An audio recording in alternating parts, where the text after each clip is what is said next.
Good morning, all of you. I welcome you all to Ansarkari. So today in this video, we are going to discuss the important articles for 13th of January 2023.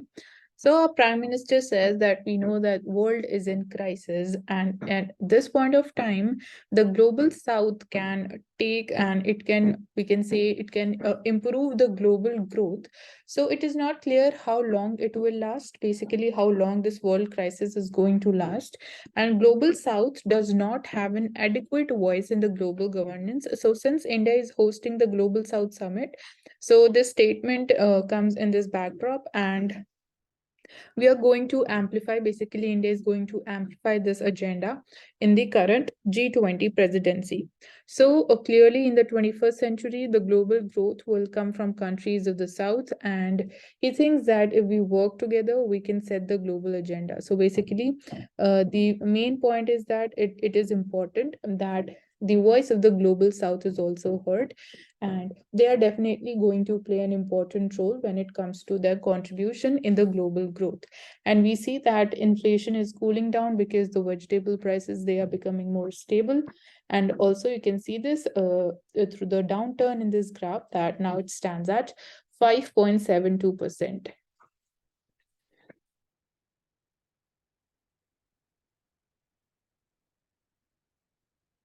Then you should be knowing that India is hosting the men's hockey World Cup, and it is being hosted by Odisha. So this is one thing. Then this is an extremely important article from today's newspaper, which is talking about that we are entering into 2023, and this is going to be a year of uncertainty. So there are three things discussed in this article. So first one is regarding the fallout of the Russia-Ukraine war. So when we compare this current situation with the situation that prevailed back during World War One, we see that even at that point of time, we saw that few things, they were not taken up seriously, and the horizontal and the vertical escalations, the risk to escalations, they were underplayed. And in the present situation also, any escalation vertically would mean use of nuclear weapons. And already there is the proxy war between US, Europe, and NATO on the one hand, and we have Russia and other on the other hand, that is also having a major fallout in the economic realm.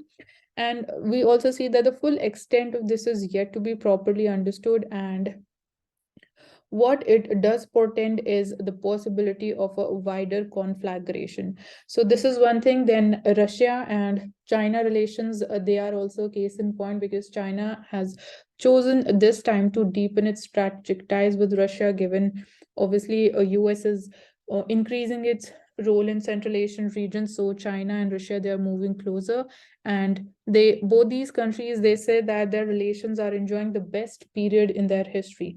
So this is also going to be one focus point. And furthermore, in the light of the heightened concerns over of the West over the Taiwan situation, also newer alignments, they are becoming evident across Asia, because obviously US is supporting Taiwan, and China does not want any country's intrusion into Taiwan.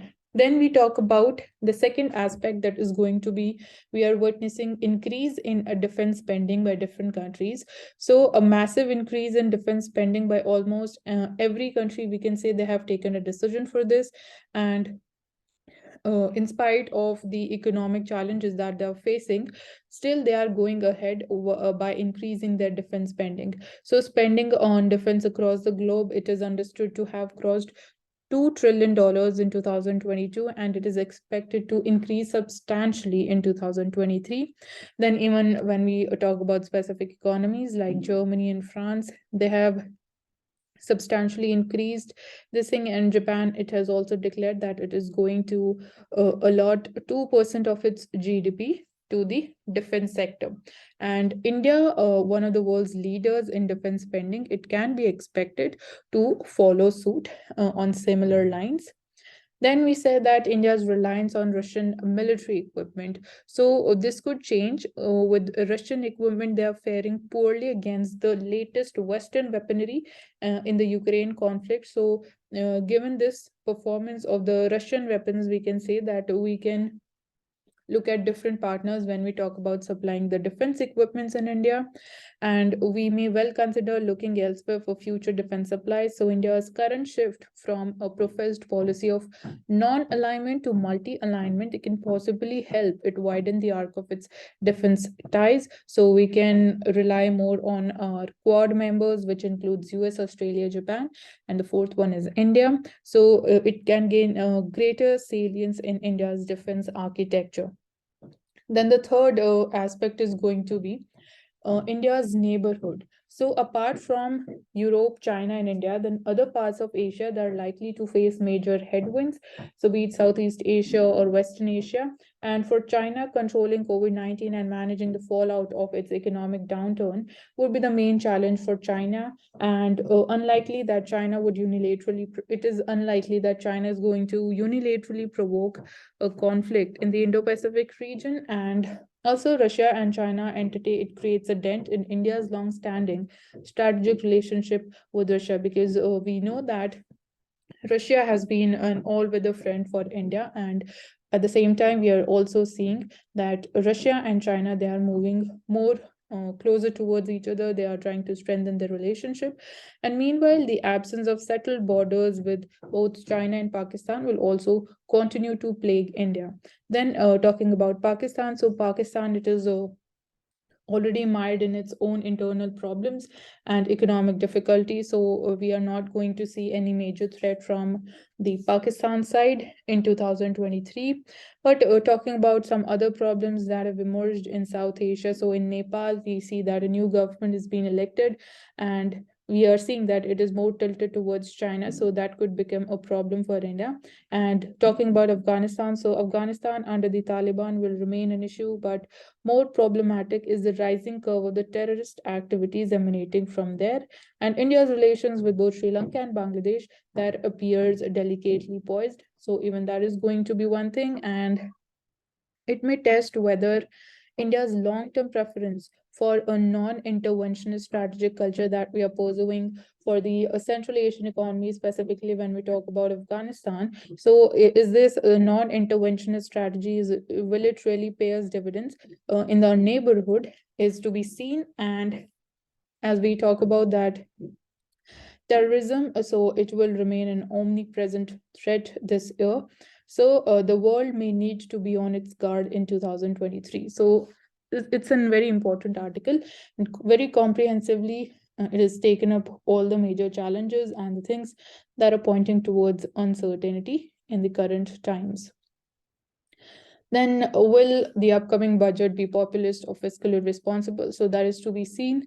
And fiscal consolidation will be given importance, because by 2024-25 we need to reach the fiscal deficit target of 4.5% of the GDP. So that can be, it is expected, it can be one of the things which will be more emphasized in this union budget, apart from more welfare schemes for the poor and unemployed people, because we have general elections in 2024. Then record rise in India's estimated wheat production in 2022-23, and we have recorded a production of 112 million tons, which is a record production so far. And this is one achievement when we talk about wheat cultivation. And we've been seeing the issue that is going on between governor and chief minister in Tamil Nadu. So here we'll be just talking about the constitutional provisions regarding the powers of governors. So is the governor bound to follow the directions of the state government? Is it mandatory for him to follow them? So Article 154 of the Constitution says the executive power of the state shall be vested in the governor and shall be exercised by him either directly or through officers subordinate to him in accordance with this constitution. But at the same time, we also have Article 163, which states that the governor shall exercise his functions with the aid and advice of the council of ministers, except for few functions which requires his discretion. So we cannot say that the absolute power rests with the governor.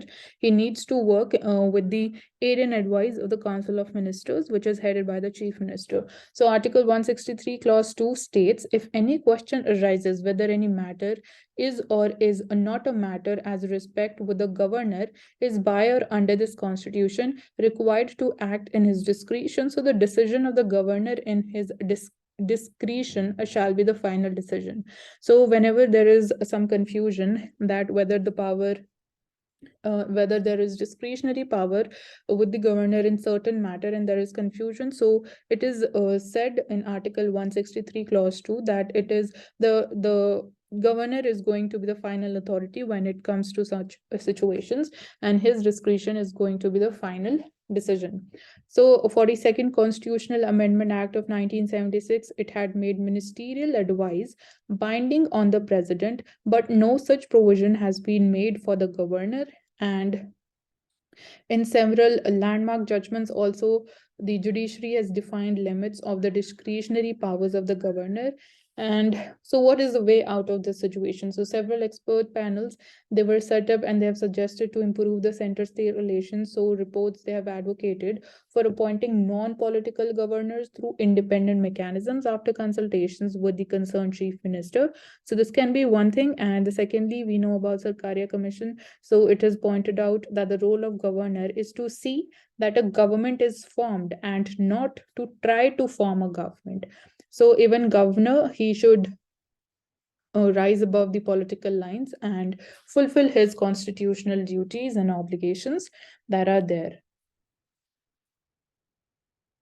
Then we talk about under the Constitution, the law declared by the Supreme Court is binding on all. So yesterday we talked about this dispute that our Vice President he criticized the striking down of NJAC by the Supreme Court, and he said that it goes against the law of the land. But Supreme Court has held in its judicial pronouncements that lay down the law. So it that its judicial pronouncements lay down the law. So Article 141 of the Constitution mandates that a law which is declared by the Supreme Court is binding on all courts, even the Supreme Court also. And Parliament is free to bring a new law on judicial appointments, possibly through a constitutional amendment, but that too will be subject to judicial review. So, here we are not putting any bar on the powers of the Parliament if the judiciary is having the power to judicial review, because that exists in the Constitution. And as I said yesterday, also that we follow constitutional supremacy. So, we cannot say that Parliament is the supreme power above judiciary.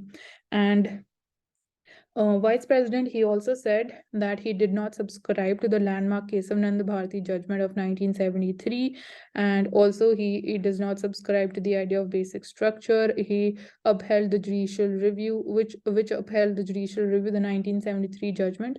So he does not subscribe to all these ideas, and basically we can say the verdict that was upheld in this 1973 Kesavananda Bharati judgment. So the Supreme Court says that the very same Kesavananda Bharati verdict, it had made it clear that judicial review is not a means to assert the parliamentary sovereignty, but it is only part of a system of checks and balances to ensure that constitutional functionaries they do not exceed their limits. So that is, we can say that is a fair thing. And Article 368 postulates only a procedure for the amendment of the Constitution. It is not saying that the supreme power is vested in the Parliament to amend the Constitution so as to alter the core of the Constitution, and which has also been described as a basic feature or the basic structure of the Constitution. So, Article 368 it is just postulating the process for the amendment of the Constitution, and it is not saying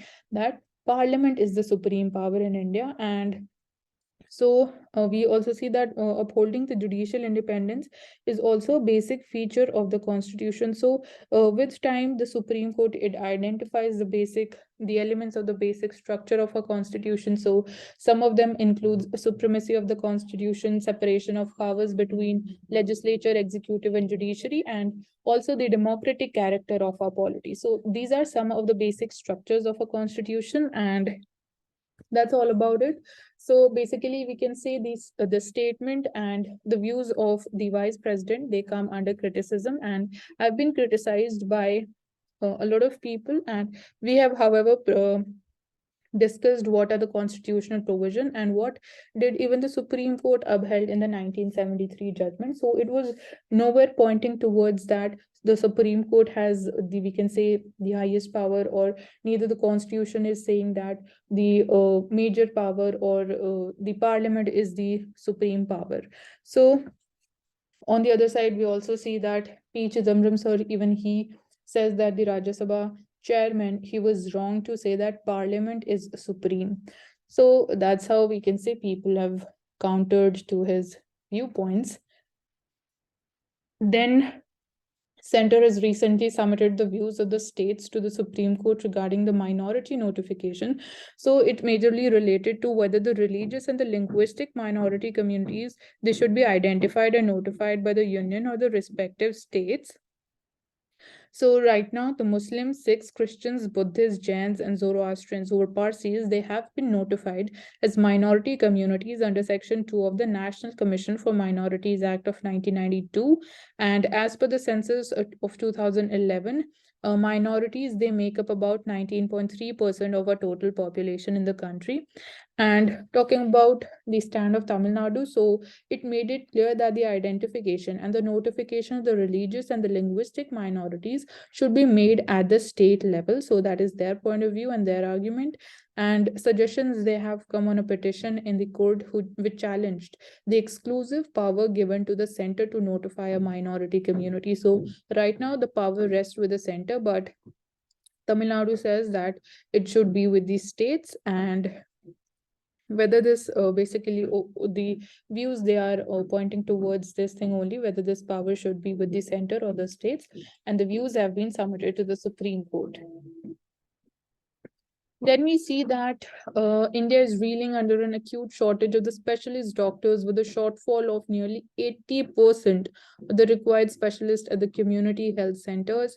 So we are facing with this problem, and also there is a shortage of the women health workers also. So we need to address the situation and ensure that such huge amount of vacancy does not exist, because obviously then we fail when we talk about the third tier governance system regarding the health system that is there. So it is important that they function in a healthy and sustainable manner, and the health services, they are reaching the last mile. Then on the business page, we are seeing that industrial output, it has rebounded to 7.1%. And this is the first uptick in output of the consumer durables and non-durables after a streak of contractions that were witnessed. So industrial sector, it is recovering. And talking about the public debt, so it is going to rise in the upcoming financial year, and fiscal deficit to shrink to 5.8% of the GDP. So that is going to be our target when we talk about fiscal deficit. Talking about the recent US inflation data that has been released, so we're seeing that for the very first time, the inflation eases to 6.5%, which is the slowest pace in more than a year. And it is signaling that the worst of red hot price increases, it may be over. So that is, we can say, some relief, but it is marginally declined. So we need to maintain an eye and see how the inflation is going to perform in future. And talking about that India is, it rolls out the mini trade pact with US, and we believe that GSP is not a priority for India. So what is GSP? It is generalized system of preferences benefit, which allows the eligible developing countries to export duty-free goods to the US. And obviously, we are saying that it is not a priority for India. Then talking about the gold imports, so we see that the lower imports by the world's second largest. So India is the world's second largest